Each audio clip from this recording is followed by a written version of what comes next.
Jamie ஓவர்டனுக்கு சிஎஸ்கேயோட playing லெவன்ல இடம் கிடைக்குமா அப்படின்னு கேட்டா கண்டிப்பா கிடையாது அப்படின்னு சொல்லுவேன். இதுக்கான ரீசன் என்ன அப்படின்னு பாத்தீங்கன்னா கண்டிப்பா சாம் கரனை தான் வந்து ஃபர்ஸ்ட் சிஎஸ்கே வந்து ப்ரிஃபர் பண்ணுவாங்க. நான் சிஎஸ்கேக்காக சாம் கரன் பண்ணது கொஞ்சம் நெஞ்சம் கிடையாது. நிறைய கிரிட்டிக்கல் மூமெண்ட்ஸ்ல சிஎஸ்கேக்கு சாம் கரன் ஒரு பில்லரா இருந்திருக்காரு. அண்ட் டோனிக்குமே வந்து பாத்தீங்க அப்படின்னா சாம் கரனை ரொம்ப பிடிக்கும். அவர் வந்து எப்படி இருந்தாலும் பிளேயிங் லெவன்ல வைக்கணும்னு பார்ப்பாங்க. அண்ட் இதை தாண்டி இன்னொரு விஷயம் என்னன்னா சாம் கரனுக்கே பிளேயிங் லெவன்ல இடம் இருக்குமா அப்படின்னு தெரியாது. ஏன்னா உங்களுக்கு ரச்சின் ரவீந்திரா வந்து எப்படி இருந்தாலும் வந்து ஒரு நல்ல ஒரு சாம்பியன்ஸ் ட்ராஃபி ஒரு பெர்ஃபார்மன்ஸ் இருந்து வராரு, நிறைய செஞ்சுரிஸ் கொடுத்திருக்காரு அப்படின்னு போது பிளேயிங் லெவன்ல ரச்சின் ரவீந்திராவை கொண்டு வரலாம் அப்படின்றதான் சிஎஸ்கே வரையும் பார்ப்பாங்க. சோ ரச்சின் உள்ள வராரு அப்படின்னா அந்த ஒரு ஆல்ரவுண்டர் ஸ்லாட்டுக்கு வந்து ரச்சினை எடுத்துப்பாங்க. அங்க ஒரு சின்ன ஒரு கன்ஃபியூஷன் இருக்கும். சாம் கரனா இல்ல ரச்சின் ரவீந்திராவா இல்ல நம்ம பத்திரானாவை வெளில வைக்க போறோமான்ற ஒரு பெரிய கன்ஃபியூஷன் இருக்கும். அந்த இதுல வந்து பாத்தீங்க அப்படின்னா ஜேமி ஓவர்டனுக்கு வாய்ப்பே கிடைக்காது.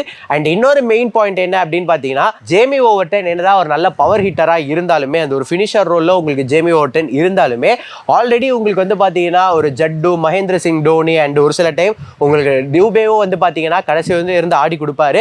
ஸோ அந்த ஒரு டைம் இருக்கும்போது மேபி உங்களுக்கு ஜேமி ஓவர்டனோட அந்த ஒரு ஸ்லாட் வந்து தேவைப்படாம இருக்கலாம். அப்படி இல்லைனாலும் உங்களுக்கு வந்து நாத்தன் எலிஸை தான் உள்ள கொண்டு வருவாங்க. ஸோ அப்படி இப்படின்னு பார்த்தாலுமே ஓவர்டனுக்கு பிளேயிங் லெவன்ல வாய்ப்பு கிடைக்கிறது ரொம்ப கஷ்டம் தான் சொல்லுவேன்.